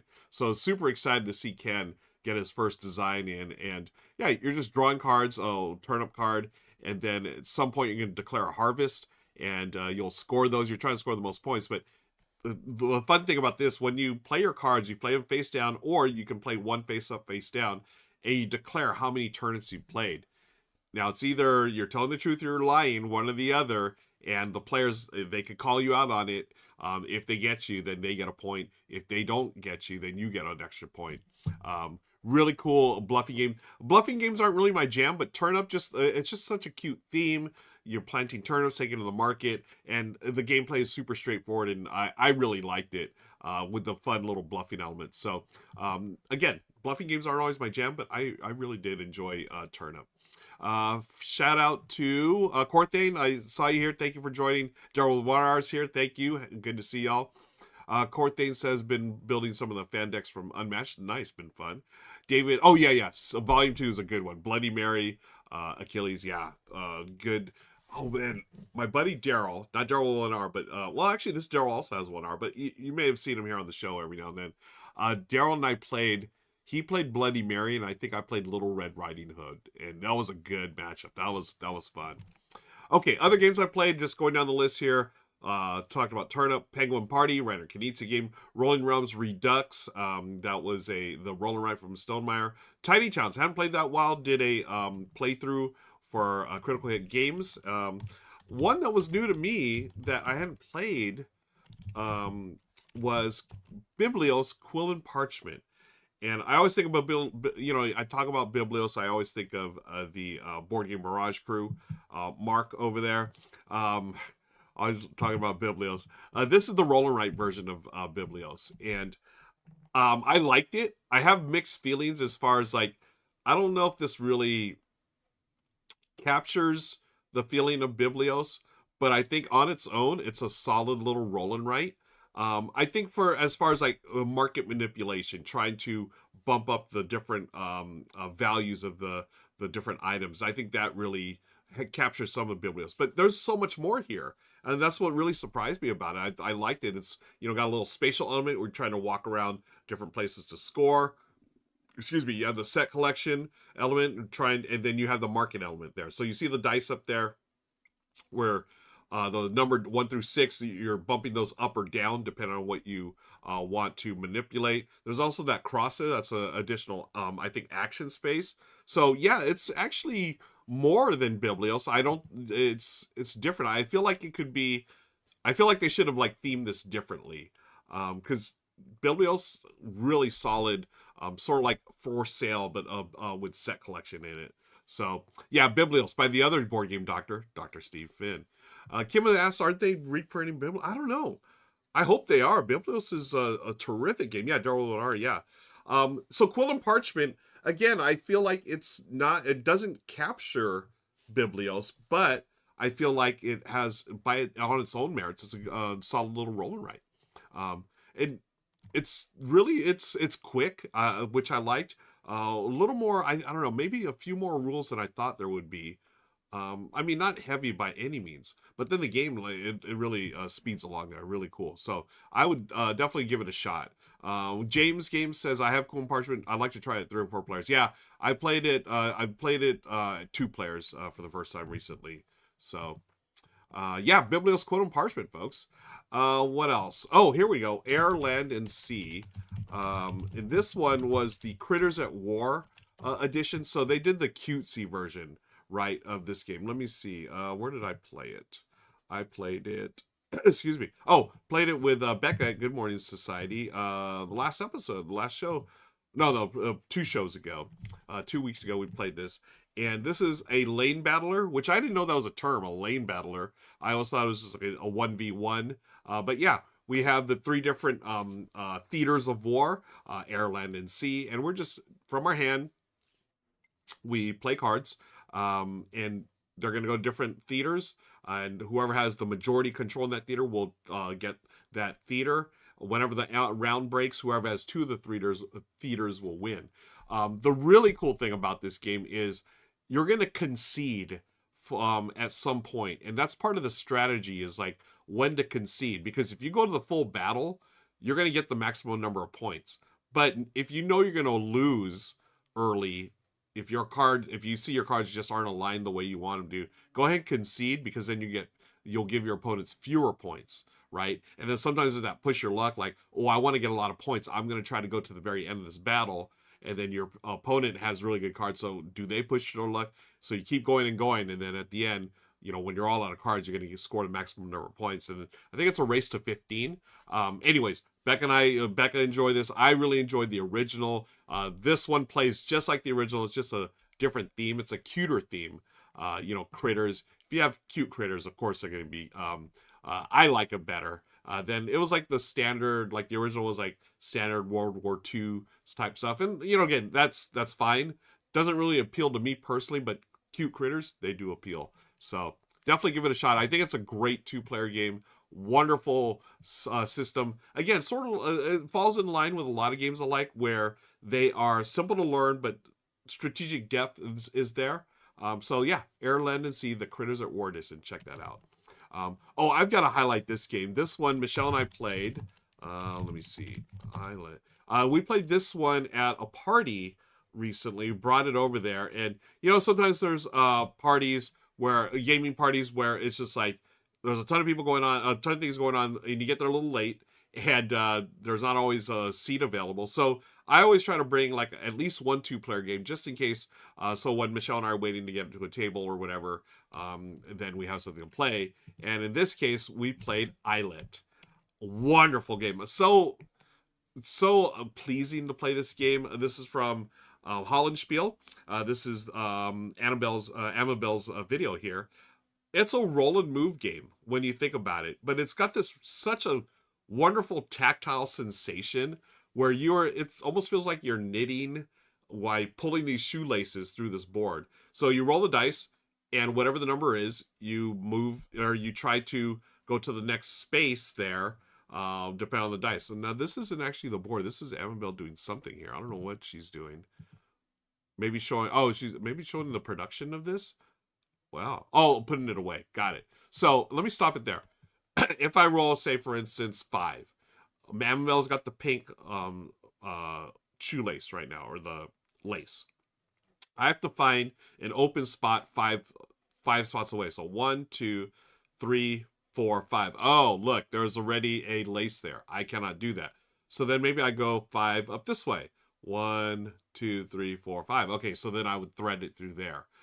You just keep going until someone cannot play. They've run out of lace. Now there is something you do. We each get a additional lace. So if you roll doubles, you're either gonna do that move 4 times, or you can take your backup lace. I forget what it's called, the additional lace, and you can start a new thread there. It's so much fun, folks. I don't know if this is still in print. I'm pretty sure it went out of print, but if it ever comes back, please check it out. If you ever see it, highly recommend it. It's so simple. And the thing I love about this, you would never think in the modern board game world, right? We're all hardcore gamer fans. You would never think a roll and move game would be, fun, but it is. I love this game. I played with so many people at Dice Tower West last year or the year before. I remember Nick Murphy and I played a bunch of games at breakfast one time. We had breakfast together. We played Islet. I brought this, Michelle and I enjoyed this. I played it with gamers. It's just perfect filler game. Highly recommend Islet, folks. Okay, moving right along. Other games I played, Baseball Highlights 2045 with Dead Last Again. Shout out to Dead Last Again for bringing his copy, the newest version. We had such a great time with this. Of course, it came down to the bottom of the 7th, and he had the promo card of the Otani promo card, and he let me play with it. I really appreciate that, and then he also had his own cards, promo cards that he had printed out. A real treat. Played that Dice Tower West. Shout out to Dead Last Again. I also played Seiyu. So this one, again, I mentioned Todd and Christina earlier. Todd always has like the most obscure games, I would say, that obscure or underrated or underappreciated games. Let me bring up a video here. Yeah, here it is. This is an abstract game. There's Tom from Dice Tower playing it. Let me see. Show you some of the board. Tom, where is? Okay, there's some of the pieces. There it is. Okay, let me stop there. So on your turn, you're just gonna grab a tile from the bag, and if you're the red, you flip it to the red side. Black, flip to the black side. You place it down, and then wherever the arrows align, you're gonna move, or you're gonna be able to score those tiles and flip them over. And then at the end of the game, whoever has the most red, if they're red, they win. Most black, if they're black, they win. It's so much better than I expected. Todd explained it really simple, right? And I was like, oh, you just grab a tile, place it down, then flip if you want. I was like, oh, okay, cool. And then I was like, oh, whoa, this has got a lot going on. And you play until I think it's a 7x7 grid, and then the most wins. It's an area control type game. Really cool game. Highly recommend if you get it. If you're into abstracts, I mean, there's no theme, right? But it's a really, really cool game. Shout out to Todd for finding this and teaching to me. David says that's a cool idea. Neat little abstract with good tactile element. Yeah. Oh, talking about Islet, right? I don't know, but I think both of these, Islet and this is an abstract game as well. But yeah, Islet's wonderful. But AB Troop, yeah, Todd and Christina are wonderful people. Yeah, we see them all the time at Strategicon here in LA, folks. But anyways, shout out Todd and Christina. Moving on, also played Gift of Tulips. Played that with I think I'm back at Good Morning Society. I had to shout. There's another one from Todd. Let's stay on this screen here. Todd also taught me Somnium, Rise of Laputa. Again, another game that I had never seen. Oh wow. Yeah, some people. Okay, I just assume I wouldn't see anyone covering it. But here is folks at GTM. Oh, this is just like a minute-long video. Okay, we could loop this here as we talk about it. You know what this reminded me of? It reminded me of Love Letter. You pick a card and you play the card and you just follow the action. There's no really, I don't know if I'd say there's a social deduction element to it or a deduction element to it, but you just play the cards and I mean you can figure out who has what, right? And you're trying to get the most coins. I think it's a 50-minute game, super fast. And you're building, it's almost like a quick little engine builder because the cards you play will have effects moving forward. AB Troop, thank you for hanging out. Appreciate you. Have a great week. And this one, you just build your little engine, and eventually you're going to wreck the engine, right? As people take cards. There's some takedown in this, but it's not, to me, it doesn't feel mean. But if you're not going to take that, you might not like this one. But again, it's all about the quick, hey, play a card or draw a card, play a card from your hand, and then build the little engine, and then hopefully you get to the goal at the fastest possible. I think it's 15 or 20 points. I forget, but the fun thing about this cracks me up. So this game, I was playing, it was me, Todd, and a third person. Shoot. Oh, it was Andrew from Chip Theory. I was all positioned to win. I built a quick little engine. I was like, yeah, I'm cranking out points every round. But Andrew, I'll never forget this, my friend. He had this one combination. There's a 2-card combination. This is why it reminded me of Love Letter too. There's like this perfect combination. If you get it, you just automatically win. So sort of like, I think was in Love Letter, or maybe I'm thinking another game where if you get 2 cards, you just win. But anyways, Andrew had this one card he was holding on to, and he saw that I was, cranking the points away. I was ready to win, but he's like, I'm just going to try to play a card where I can draw a card, which he did. And he drew the perfect card. It was a match. He's like, hey, I just got the perfect cards, and he automatically won. I was laughing. That was hilarious. So shout out to Andrew for winning the game of Somnium Rise of Laputa. Again, one of those Todd games that just obscure but good. All right. Let's see. Did I play this? I want to see if I can pull up my video here because I think it just dropped. Did it just drop? No. Sorry. This game is, nope, I did not play this one yet, but I believe Dan did. Board game. It's Mega Jackpot, folks. Yeah, there's Dan's videos, the Game Boy Geek. I played this game totally wrong at first. So, Mega Jackpot, really fun. I mean, y'all know I enjoy Vegas theme games. You were playing a slot machine. That's it. You were playing a slot machine. There are cards. It's a push your luck game, of course. It's a slot machine. And every turn, you're going to try to get 3 in a row, a jackpot. So you see the cards above, they have 2 choices. That's, like for instance, the right card's either going to be a gem or a cherry. The left card's either going to be a ring or a cherry. And on your turn, you select either 1 or 2 to pull down. As you saw there, Dan pulled down that one, turned out to be a cherry. If you don't get 3 in a row, that's fine. You just give it to the next player. Or you spend, like Dan just did, in order to do it again. So just like in real life, you're spending more money to pull the slot machine again. And this time he did 2. So you can either do 1 or 2. And look at that. He got 3. So he would collect those. He has $3 or 3 coins. Now, if you ever do 3 in a row, you can also go for the Mega Jackpot.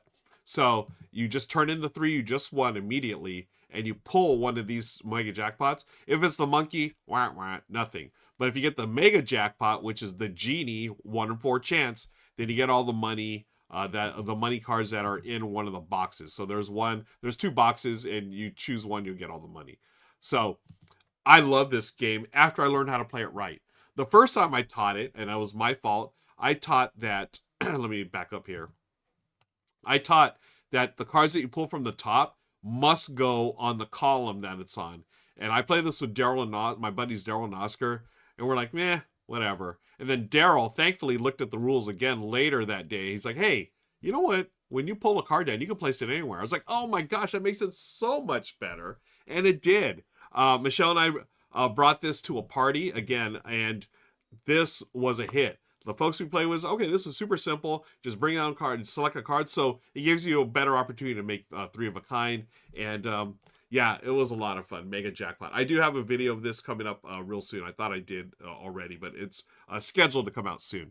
So Mega Jackpot is a winner. It's a push your luck game. Highly recommend. And the pugs are barking. There must be delivery.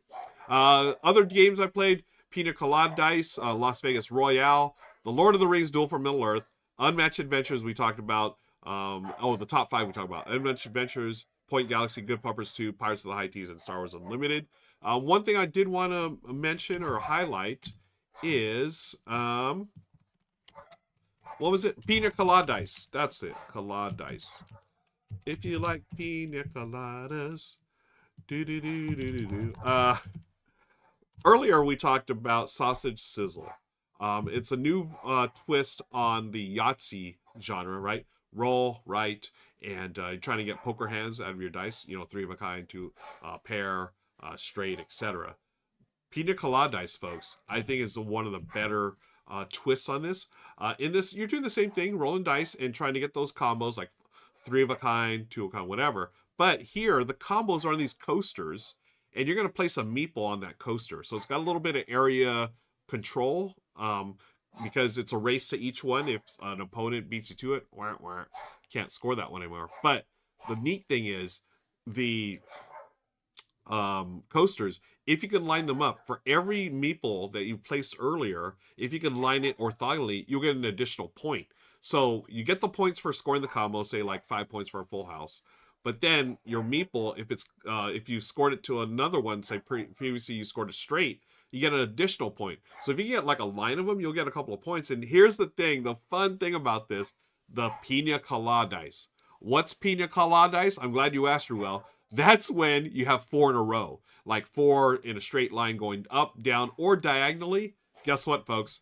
Pina Colada dice. You just win automatically. A win condition that's automatic. So your other players, they can have more points because you score points for each combo. But if you have four in a row, boom, done. Game over. Drop the mic. It's all over. Yeah.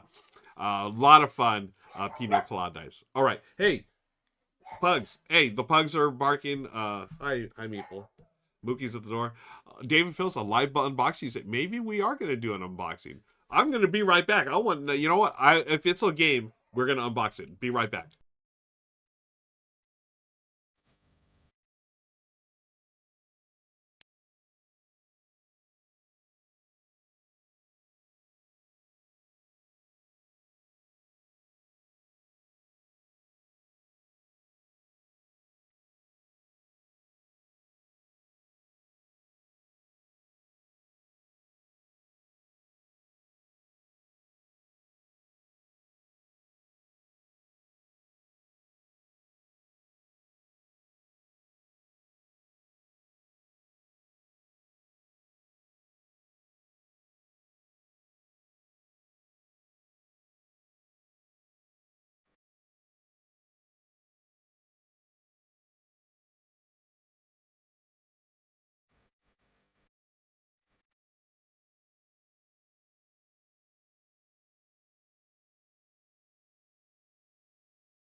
All right, the people have demanded it, and you all are going to see a live unboxing. This literally, I have no idea where this box came from. Let me bring up this screen here. Um, hmm, there it is. There's the box. I have no idea what this is. No idea.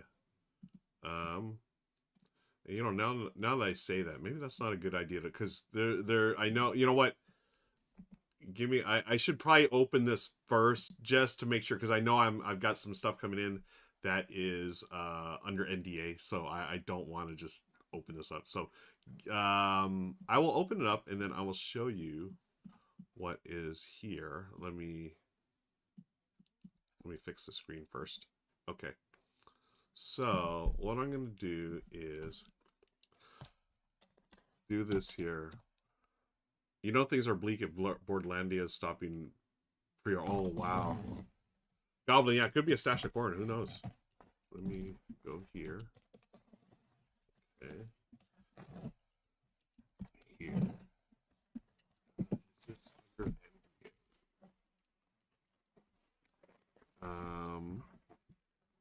Oh. Oh, okay, okay, cool. I don't think this is under NDA. Yeah. Yeah, yeah, I'll show you. I'm gonna show you. Yeah. Man, you know what? I'm freaking myself out. Let me check my emails as far as this goes. Keyboard. What is this called? This is called. I'm pretty sure this is. Yeah. Okay. Yeah, I can totally show you this because this actually works out perfectly because, folks, you know why? This is going to be what I'm talking about tomorrow on the R&R show. So the R&R show back, folks, it's back. We've got an episode tomorrow with a gang, and this is our sponsor. This video or this game is one of our is going to be our sponsor for tomorrow. I'm going to show you exactly what it is. This is so don't tell anyone I'm showing you this, right? This is Skull Tales Full Sail. What's in the box? What's in the box? Yeah, thankfly it wasn't Gwyneth Paltrow, right? This is plastic. Oh man, this is heavy. Wow, Skull Tales Full Sail. This from Eclipse Editorial, second edition. That's what they're hyping up. This is the second edition of the game. Man, this is heavy. 52 miniatures. It is a pirate game. I think it's dungeon crawly. And don't quote me on that. I need to look this up for our sponsor. But yeah, this looks gorgeous. Oh my gosh, Skull Tales. Let's see. It says, is it 1 to 5 pirates, 150 minutes per chapter. So this is a campaign game, and it's going to give you tons of hours of great gameplay, hopefully. But yeah, I think Chris George covered this on his crowdfunding show, and I know it's gotten some good reviews. So, folks, we're gonna take a closer look at this tomorrow on the R&R show. So be sure to join me for the R&R show tomorrow, folks. For that, that's 12 p.m. Pacific tomorrow. I'm excited. We haven't done an R&R show in a while, so that's the game. Cool. Hey, I still want to talk about the games you all played. Now, I ran a little long here. I've been yapping and opening games and whatnot. But let's talk a little bit about the games you all played. Let's see. From our Discord community. Again, if you're on Discord, find this over there. Where did I put my keyboard? Oh, there it is. Back there. Join us in the Discord community so you can hang out with us and talk about your games here next time. Yeah, time investment for sure. Let's go over to BGG. Hey, there's the Brothers Murph. What we played here. I'm going to start with, again, this is from our Discord community. I asked everyone there what they played, and we'd like to highlight a few. First one I want to highlight is from AB Trube, who just left. So, AB Trube, if you're watching later in the future, hi. This is A Feast for Odin, Anachrony, and Dune Imperium. Folks, Feast for Odin. I've never played A Feast for Odin. I'm sort of ashamed to say it. But I'm not. No, I'm not going to shame anyone for games they didn't play, including myself. But I'm dying to play this one.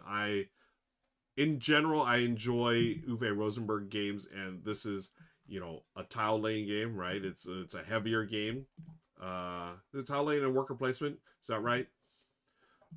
Look, all the cards, Feast for Odin. And I know Nick and Mike love this game. It's funny, just seeing Nick and Mike, this is one of their favorite games. I don't know if it still is on the top of their list. But yeah, Feast for Odin, Definitely want to check this one out. AB True played it. I'm wondering, did he play it at Dice Star West? Maybe, maybe not. Yeah, but I know. Yeah, I didn't understand Feast until I played in person. Yeah, Goblin. And that's the thing. I know it's on. I'm pretty sure it's on BGA. I want to play it in person. David says AB Troop taught us Pixies. Oh, Insta ad. Yeah, I love Pixies. Oh, that's so cool. He taught you that. Kim was a fan of Feast for All. Okay, cool. Okay, yeah, y'all have good taste in games, so I can't wait to play this one. I know I know it's a banger and it's a big hit. So, thank you, AB Troop. Let's move on to Buck Savage. Again, through the Discord community, played Endeavor Deep Sea, Terraform Mars, Sagrada, Northwest, Quicks, and Crokinole. Oh, yay, Crokinole. Now I'm talking about Crokinole enough, but why don't we talk about Quicks, which I don't know if I played this on stream, but I really enjoy this one. This is a game that you can find. Well, I know I found my copy back in the day at Target, so I think you can find this like Target, Walmart, you know, your bigger box stores. This is if you're gonna play Yahtzee. You know, we talked about Yahtzee earlier. Like this is a very similar to game of Yahtzee, but what this improved on, you know, and I noticed this when I first started playing this. Not, actually, I shouldn't even say Yahtzee. Well, roll and write game. That's what I should say. That's how they compare. But the thing I love about this, when it's not your turn, so you have the active player, they roll dice. What this is the genius move in this game is even when it's not your turn, you can fill in your a score sheet as well. Just that one little twist makes this an improvement on Yahtzee. I mean, you don't have the like poker hands and stuff, which I love, but you're just trying to fill these up, you know, ascending order, and then finally, eventually locking them so you can score them. And then depending on how far you go, oh, what version is this? Is this German? I don't know. Anyways, depending on how far you go on the tracks, then you'll score. Like if you can fill all 12, obviously it's the most points. But the cool thing is both you have 4 tracks. One goes ascending, one goes descending. And once you mark off a box, you cannot mark one to the left of it anymore. So like that's where you're going to start. So you do want to start at 2, 2, 12, or 12. But of course the dice are never going to cooperate. And yeah, it's a great game. James says, Quick's great. Yeah, available everywhere. Agreed. Seattle asks, someone is selling Feast for Odin with expansion, a 2-minute expansion for 150. The Geekway, you think it's, I don't know about that. Well, I mean, is it out of print? It was with Z-Man Games for a while. So, I don't know, folks. You know, with these tariffs and everything, like, we're in a very weird time in the board game industry. And I'm just going to say this right now, and I hate to say this. I feel like the golden age of gaming might be done. I mean, not to sound alarmist or anything, but just if these tariffs, the way they stand, we're going to lose a lot of companies, especially the indie smaller companies, but also, you know, reprinting games. I feel like companies are going to pivot until things get under control as far as being able to produce games. They're going to pivot towards more card games and games that don't have a lot of bits, like Feast for Odin, these bigger games. So I'm going to say, you know, you pay what you feel games are worth. I'm probably gonna have to seek one of those out. So maybe it's a good deal at this point. Kim says base game expansion. Yep. Okay, it's time to play those games on the shelf. Sad for yeah, same here, Eric.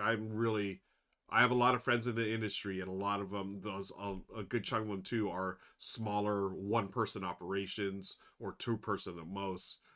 Just really sad to see what's happening. But hey, that's a conversation for another time. We will continue here. That was from Buck Savage. Thank you, Buck. James Brazil played Vivo, Spring Cleaning, Snowfall Over Mountains, Town 77, and Regicide. The one I want to talk about was Snowfall Over Mountains. Did I do Snowfall Over?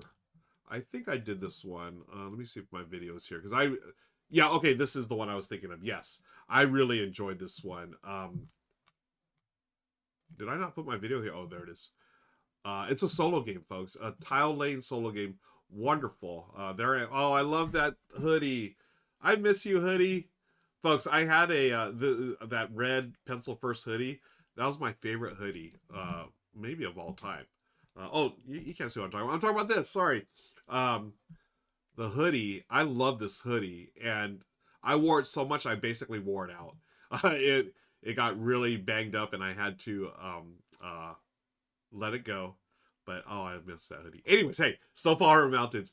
You draw a tile, and you're gonna place them. You're trying to connect them. The similar ones. You have different goals that you can do. Oh, I love this game. It's just a really neat, a smaller box game, and like Pencil First does, they always have these games that are. Again, what it really falls in line with what I dig about games: a smaller footprint, easier rule set, but strategy in there that it's not just a no-brainer all the time, right? You are going to be, thinking about moves, and sometimes have those excruciating moments like, I want to do this, I want to do that, I can't do them both. Yeah. Kim says, "Oh no, you had to." Yeah, I had to retire it. Yeah, Pencil First, please send me another one. I loved it. It was just like one of those hoodies that just fit perfectly, and there's times when Michelle would take it and she'd wear it. Oh, it was great. But yeah, I wore it on just so many. It was my go-to hoodie for travel. So on the plane, like on airplane, if it ever got too cold, I would just always wear my hoodie, and yeah, I took that thing everywhere. That hoodie's been some places. But anyways, hey, Snowflower Mountains, terrific solo game. I'm glad James enjoyed it. I feel like James and I have some similar tastes as far as like solo games and smaller box experiences. Okay, moving right along, we've got DC. DC played Dominion, or highlighted a few games: Dominion, Atlantis Rising, Dinogenics, and Teotihuacan, which is one of their favorite top 3 games. I want to talk about Dinogenics because according to DC, they said that this was really surprised by this one. Dinogenics. I have not played this, but I remember when it came out, people were all saying this is like the better version of Dinosaur Island, right? So I want to check this out. It's supposedly more crunchy. It looks gorgeous on the table, like all the bits and stuff. Dinogenics, was this set collection, hand management, dice rolling. Colt Cardboard says Dinogenics is great. Oh, nice. Aaron Kim says, you got the TCG itch, hard to go back. Yeah, man, I'm in trouble. I am in trouble. Free walking hour. Oh yeah, I was totally advertising Pencil First whenever I had that. Colt Garber says, it's Build a Jurassic Park, the board game. See, that sounds like my jam. I'd be into this one. And there it is. There's a little T-Rex meeple, and also is that a Triceratops meeple? So yeah, similarities to Dinosaur Island, right? But To Live and Die Said it's on BGA, they say. Oh, okay, cool. Maybe I need to try it out. Yeah, competitive game for 2 to 5 players. Each player attempts to build and run successful dinosaur park. Build fences. Yeah, see, it really does seem to me like it's very similar in theme, at least, to Dinosaur Island, right?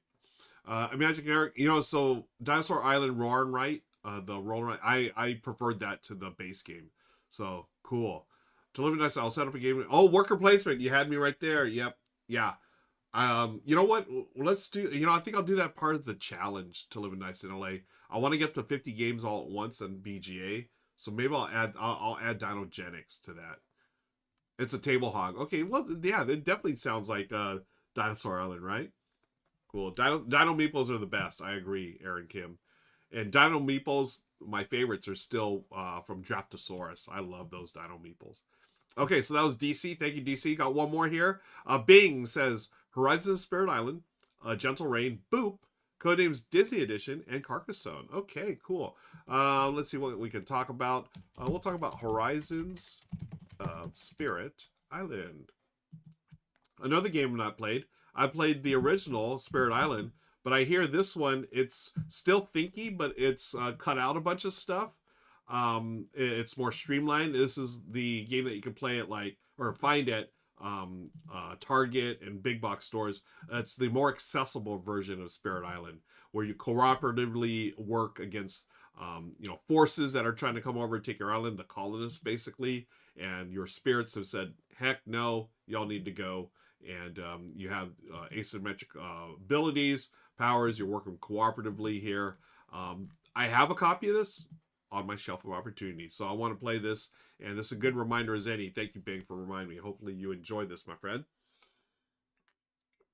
I'm enjoying the water I have right now. I'm going to go enjoy my late breakfast. I had a little breakfast earlier, but I was running late.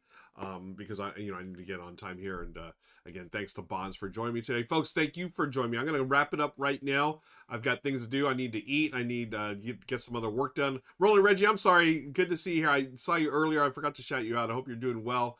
I know some of y'all dropped games in chat. Thank you for that. Again, I'm going to direct you to the Discord community. Come on over there, share your games there. I do that every month, and like here, and then we'll share them. These days, I try to pull them more from the Discord because the chat goes by so fast. Y'all have been great in chat, but thank you for that.